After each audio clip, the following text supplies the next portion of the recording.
Imagine a world where there is a dominant race, Record me! and being of another race is a crime. Yes, racism still does exist as of now, and in America, it is a prevailing problem. Today, we're peeling back the layers to uncover the raw stories, the hidden narratives, and the stark realities that have shaped these communities. So let's get straight to the most racist towns in America. Naperville, Illinois. A suburb of Chicago, Naperville has a population of roughly 148,000, with a typical household income of almost $114,000 and a high school graduation rate of 97%. It is one of the wealthiest and most educated communities in the nation. Naperville, nevertheless, is also known for its history of racial exclusion and discrimination. The European immigrants established Naperville in 1831, and up until the late 20th century, it was primarily a white community. Black people were not allowed to live inside the city limits of Naperville after a local ordinance was adopted in 1927. Despite the repeal of the ordinance in 1960, Naperville continued to be hostile and unwelcoming to people of color. In 2019, a white customer who requested to sit close to a group of black customers at Buffalo Wild Wings was ordered to shift to a separate table. A 2019 study by the University of Illinois at Chicago found that black residents of Naperville are more likely to be stopped by police, arrested, and incarcerated than white residents. Minneapolis, Minnesota. The largest city in Minnesota is Minneapolis, which has a population of around 433,000. Although it is regarded as one of the most livable cities in the nation, it also has some of the biggest racial inequalities. One of the biggest income inequalities in the US is found in the neighborhood, where the median black family earns $47,000 less than the typical white family. Racist violence and police brutality against black people have a history in Minneapolis. 2020 saw countrywide demonstrations and riots after George Floyd, a black man, was slain by a white police officer who knelt on his neck for more than 9 minutes. Following the tragic death of George Floyd, Minneapolis became a focal point for protests and discussions about racial justice. Grassroots movements, alongside larger initiatives, continue to advocate for police reform and equitable access to opportunities. Harrison, Arkansas. The population of Harrison, a small town in northern Arkansas, is around 13,000 people. The Knights of the Ku Klux Klan, a white supremacist hate organization that supports racial segregation and violence against people of color, have their headquarters there. Although most of the KKK's savagery was aimed at African Americans, their hatred extended to immigrants, Catholics, Jews, liberals, and progressives. Activists and members of the media have referred to Harrison as the most racist town in America. Numerous white nationalist and neo-Nazi organizations, including White Pride Radio, The Covenant, The Sword, and the Arm of the Lord, are also based in the area. Racist events also took place here. In 2017, a white supremacist rally in the town turned violent, and several people were injured.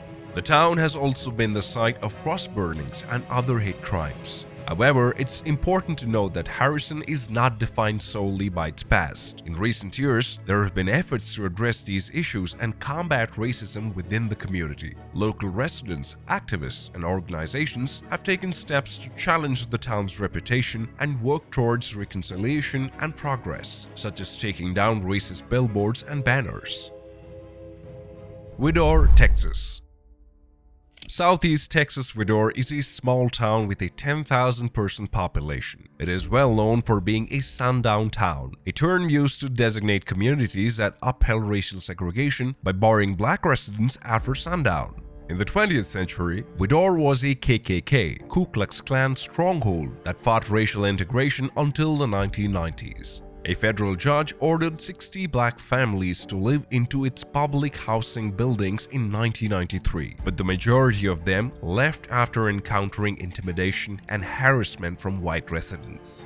The town's reputation for racism was cemented by incidents such as cross burnings, which were often used as a tool of intimidation and a symbol of hate. Another incident took place when multiple female students in Vidor High School repeatedly shouted racial slurs throughout the hallways, going relatively unchecked as they filmed themselves. After becoming aware of the video, Vidor administrators suspended the female students, and a hearing for further disciplinary action was set. Vidor ISD Superintendent Jay Kilgo said in a statement that the video was a poor reflection of our student body by a handful of students. In order to tackle these situations, the Vidor Human Relations Commission has created a program called Vidor Speaks Out Against Racism to encourage people to speak out against racism. You can also put your share in by subscribing to our channel, as we will continue to raise our voice against any racial discrimination. Clarksdale, Mississippi. It is renowned for being the home to many illustrious performers, including Muddy Waters, John Lee Hooker, and B.B. King, as well as being the birthplace of blues music. But Clarksdale is also notorious for being one of the poorest and most dangerous cities in the country. It has a homicide rate of 64 per 100,000 people, which is more than 10 times the national average, and a poverty rate of 41%. Black people have historically been subjected to racial oppression and prejudice in Clarksdale. In the nearby town of Money, Mississippi, 2 white men allegedly brutally murdered Emmett Till, a 14-year-old black child from Chicago, after he allegedly whistled at a white lady. His passing aroused uproar across the country and launched the civil rights movement. Clarksdale is a town that has been deeply affected by its history of racial segregation. The town was once home to a thriving black community, but many black residents left after World War II due to discrimination and lack of opportunity. The town's black population has declined significantly since then, and it remains one of the poorest cities in Mississippi. Slidell, Louisiana. Southeast Louisiana's Slidell is a city with a population of roughly 27,000 inhabitants. Slidell is well known for both its Mardi Gras festivities and its seafood sector, but Slidell is also known for its intolerance and racism towards persons of color. When a local restaurant proprietor put up a sign saying, "Notice, this store is politically incorrect. We wish you a happy holiday. Godspeed to the USA. We salute our flag and thank our armed forces. You may leave if you find this offensive." Many individuals criticized and debated the sign because they thought it was rude and discriminatory. Slidell is a town that has struggled with racial tensions for many years. In 2015, a black man was shot and killed by a white police officer in the town. The shooting sparked protests and calls for justice. The town has also been the site of other incidents of racial violence. In order to address racism, the Slidell Human Relations Commission has created a program called Slidell Unites to bring together people of different races and backgrounds to work on common goals. The city has also created a new task force to address racial disparities in the criminal justice system. Lewiston, Maine.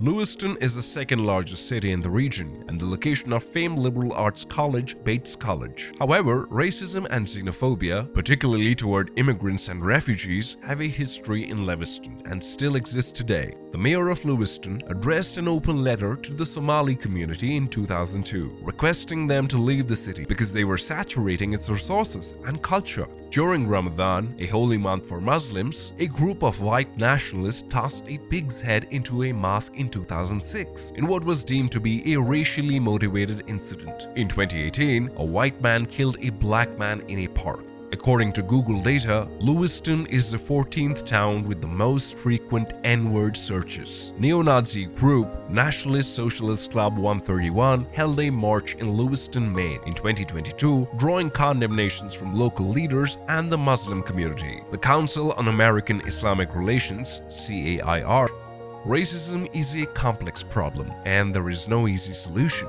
However, the towns that I've discussed in this video are taking steps to address the issue.